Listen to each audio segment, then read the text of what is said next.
তো শীতকালে যেটা সমস্যা হয়, এক, ব্যাটারি বসা যায়, আর দুই, আপনার গাড়ি ময়লা হয়ে যায়। গাড়ি এখন প্রচুর ময়লা আছে, মানে কোনো কিছু ঠিক করার মতো নাই।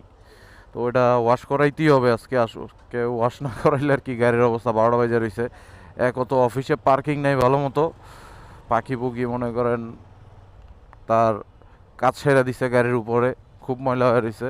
আজকে ধুইতেই হবে। তো মানে এই জন্য চিন্তা করলাম যে একটা ভিডিও রেকর্ড করি। আর আজকের টপিকস যেটা আমি খুঁজে বের করছি, এটা নিয়ে আমি আগেও কথা বলছি, তো সেটা নিয়ে আর কি কথা বলবো।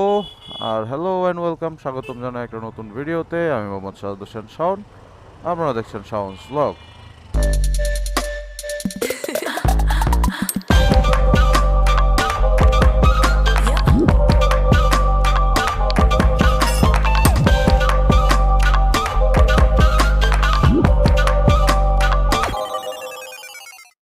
ও বিষয় যেটা হচ্ছে যে আজকে আজকে না, আসলে গত 2-3 দিন ধরেই অটো রিক্সাওয়ালারা খুব আন্দোলন করতেছে রাস্তাঘাটে। মানে যাওয়া যাচ্ছে না কোথাও, কোনো জায়গা দিয়ে, মানে খুব আন্দোলন ফান্দোলনের মাঝখান দিয়েই যাচ্ছে। কিন্তু গতকালকে জিনিসটা একটু চরম পর্যায়ে ধারণ করে ফেলছিল, পুরো ঢাকা শহর অচল বানায় ফেলছে তারা। আর তাদেরকে কিছু বলাও যায় না, তাদেরকে কিছু বললেই তারা চলে আসে ধর্মঘট আন্দোলন সব কিছু করতে। তারা ট্রেন লাইন বন্ধ করে দেয়, রোডঘাট বন্ধ করে দেয়, মানে চলাচল অযোগ্য বানায় ফেলে পুরো শহর। এখন আমি একটা ভিডিও যেটা করছিলাম গতবার, তখন ছিল আওয়ামী লীগ সরকার ক্ষমতায়, আর তখন তারা যে নিষেধাজ্ঞা দিছিল সেই নিষেধাজ্ঞার বিরুদ্ধে তারাও নামছিল, মানে আবারও নামছিল। নেমে তারা কি করলো, তারা একটা আন্দোলন করলো। তারপরে কি হলো, আওয়ামী লীগ সরকার তাদের আন্দোলন মানে দাবি দাবা মেনে নিল, আবার সেই উঠায় ফেললো। ইভেন আওয়ামী লীগের একজন গণ্যমান্য এমপি, তখন আমি সঠিক জানি না এমপির নামটা বা কি, কিন্তু আমি ওটা আর কি ফেসবুকে বা ইউটিউবে অনেক জায়গায় কথা শুনছি যে উনি এরকম মানে বক্তৃতা দিছেন যে আসলে ব্যাটারি রিক্সা নাকি টেসলার সাথে তুলনা করছে, বাংলা টেসলার সাথে।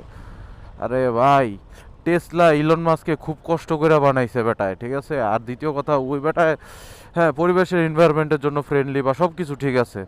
আপনি এই অটো রিক্সার একটা ব্রেকের সাথে আপনি টেসলার ব্রেকের তুলনা করতে পারেন না। তাদের স্পিড ধীপ ধাপ উঠা যায়, তাদের ব্রেক করার ক্ষমতা ওই রকম থাকে না। আপনি কিভাবে মানে তাদের জিনিসগুলো ওইটার সাথে তুলনা করেন না। আবার দ্বিতীয় কথা হচ্ছে, দেখেন, এইটা কোনো ল্যাব পরীক্ষিত জিনিস না। রিক্সাটা কোনো মেস্টিংয়ের মাধ্যমে তৈরি করা না। কোনো কারিগর তার ওয়ার্কশপে বইসা মানে মন চাইছে বানায় ফেলছে, এখন সে এটারে মানে ওইভাবে বানায় বুনায় এখন মনে করেন বাংলাদেশে ইম্পোর্ট কইরা সব উল্টাপাল্টা হাবি জাবি করে ফেলতেছে।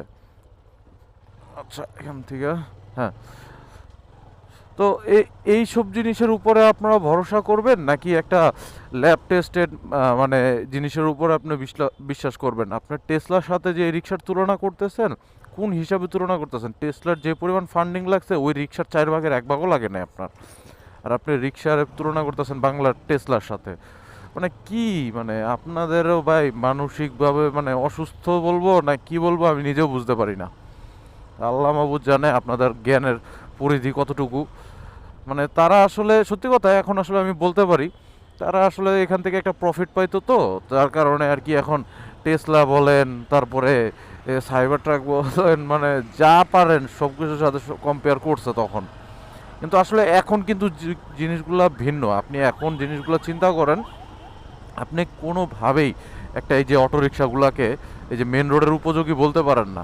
তারা হুটহাট এই 3 চাকার যানবাহন, আপনি চিন্তা করে দেখেন, যারা মাথাটা জাস্ট খালি ঘুরাইলে আপনার পুরা মানে বডিটা ঘুরে যাচ্ছে, সেইখানে আপনি মানে কিভাবে এই।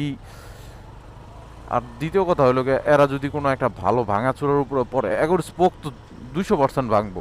আপনি মানে এই রিক্সার সাথে আপনি তুলনা করেন টেসলার, মানে কোন সেন্সে যে তুলনা করছে আল্লাহ মাহবুব জানে। আর এখন তারা নিষেধাজ্ঞা পাইছে বিদায় তারা মনে করেন পুরা চড়াও মরাও হয়ে যাচ্ছে।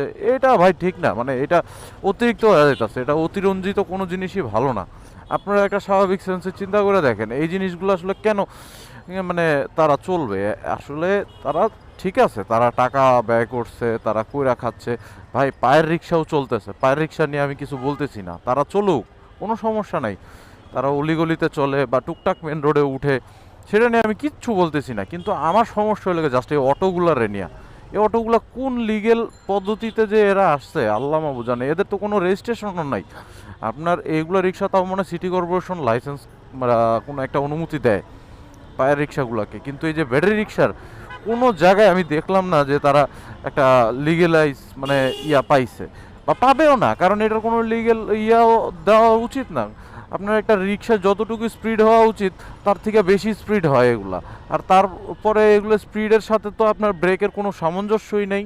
আর কিছু কিছু উঠতি বয়সের পোলাপাইনের সাথে এগুলার পুরো উড়োজাহাজ বানায় ফেলায়, মানে উড়া উড়া যাইতে থাকে। কি অবস্থা! রাস্তাঘাটে কে আছে না আছে ওগুলো দেখার কোনো সময় নেই তাদের। না, আমি চিন্তা করি যে ভাই আসলে এগুলো নিষেধাজ্ঞা দেওয়া হয়েছে, নিষেধাজ্ঞা থাকা উচিত। ইভেন আপনারা যারা মানে আমার হয়তো বা কমেন্টে অনেকে বলতে পারেন, আমি আগে থেকে এটার সলিউশন বলে দিই, যে আপনারা যারা আসলে জিনিসটা ওইভাবে কিনে ফেলছেন বা ওইভাবে বানায় ফেলছেন, আপনারা ভাই সংক্ষেপে একটা কাজ করেন, ওই গাড়ির থেকে মোটরটা আলাদা বিক্রি করবেন, ব্যাটারিটা আলাদা বিক্রি করবেন, ঠিক আছে? সুন্দর করে যে টাকা পাবেন ওই টাকা দিয়ে আপনি মনে করেন আপনার ফ্যামিলিতে লাগান বা অন্য কিছু করেন। আর ওইটার পাশাপাশি আপনি ওইটারে চেন সিস্টেম করে ফেলেন, পায়ে মানে প্যাডেল সিস্টেম করে ফেলেন। ওইটাই বেটার হবে আপনাদের জন্য। কারণ ভাই এই ব্যাটারি, আপনি যে বলতেছেন যে আপনার জন্য ভালো, এই ব্যাটারি চার্জিং স্টেশনগুলো কই? এই চার্জিং স্টেশনগুলো তো এই যে এরকম খাম্বার থেকে চুরি করে তার দিয়ে নেওয়া। হ্যাঁ, আমি বলতেছি না যে সবগুলো চুরি করে না, কিছু কিছু আছে যারা কর্পোরেট মিটার টিটার নিয়ে ওরকম ব্যবসা করতেছে, ঠিক আছে আমি মানলাম। কিন্তু সবগুলাই যে এরকম, আমি এটা কখনোই আপনার সাথে একমত হইতে পারবো না। কারণ সবগুলো এরকম না। আপনার ম্যাক্সিমামই হচ্ছে যারা 2 নাম্বারি করে লাইন নিছে এবং 2 নাম্বারি মানে লাইন ইউজ করে আপনার সাথে কি বলে চার্জ দিচ্ছে। এই টাকাটা পরে কার দিতে হচ্ছে? এই টাকাটা আমাদের গ্রাহকের ট্যাক্সের টাকাই যাচ্ছে রে ভাই।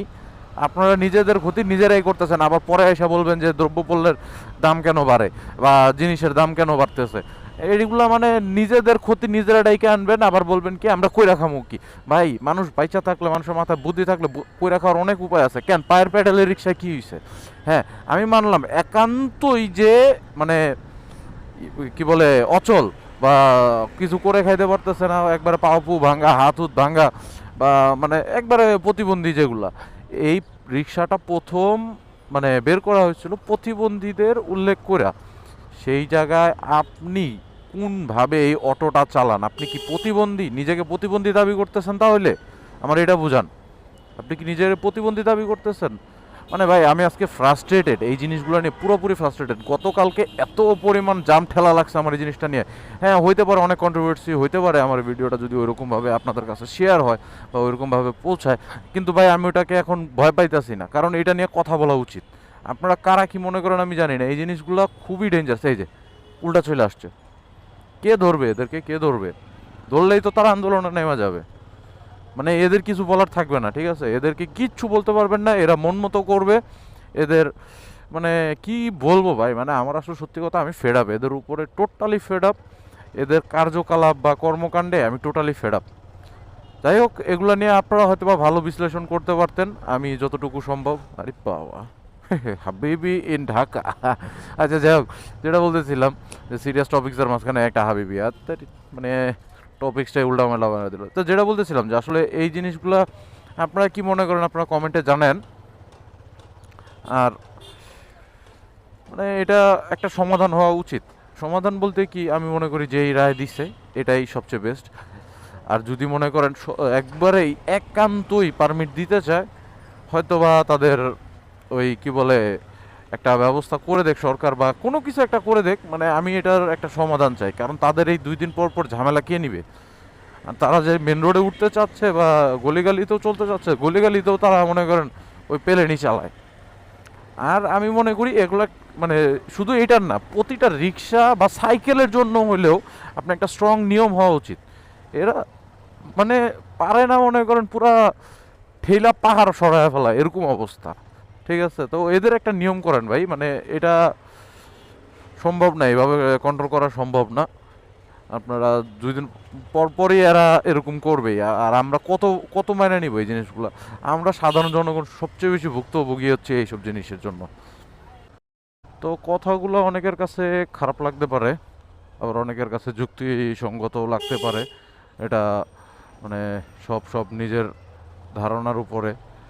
তো এই তো ছিল আমার মানে কথাগুলো। আসলে ভাই কথাগুলো অনেক কষ্টের থেকে বলছি, কারণ ভাই একটা রাস্তায় চলতে গেলে এই অটো রিক্সার কত প্যারায় পড়া লাগে, এটা আমরা যারা বাইক চালাই বা গাড়ি চালাই তারাই বলতে পারবো। কারণ এরা একত হর্ন শুনেও মনে করেন ওভারটেক করতে যাবে, তারপরে সাইড দিবে না, আবার টুকটাক মানে মাথা ঢুকায় দিয়া চাপায় দিয়া মনে করেন একটা গাড়িতে লাগাই দিবে বা বাইকে লাগাই দিবে, দিয়া টিয়া পরে বলবে যে মামা সরি এটা হয়েছে সেটা হয়েছে।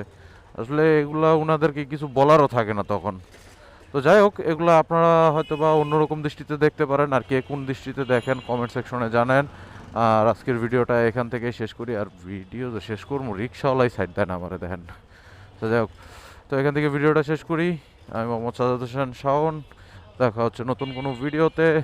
আর চ্যানেলে একটু লাইক সাবস্ক্রাইব করেন, একটু বাড়ুক, আপনাদের সাথে কমিউনিকেশনটা একটু বড় হোক, এটাই চাই। তো এখান থেকে নেই টাটা, মানে বিদায়, টাটা।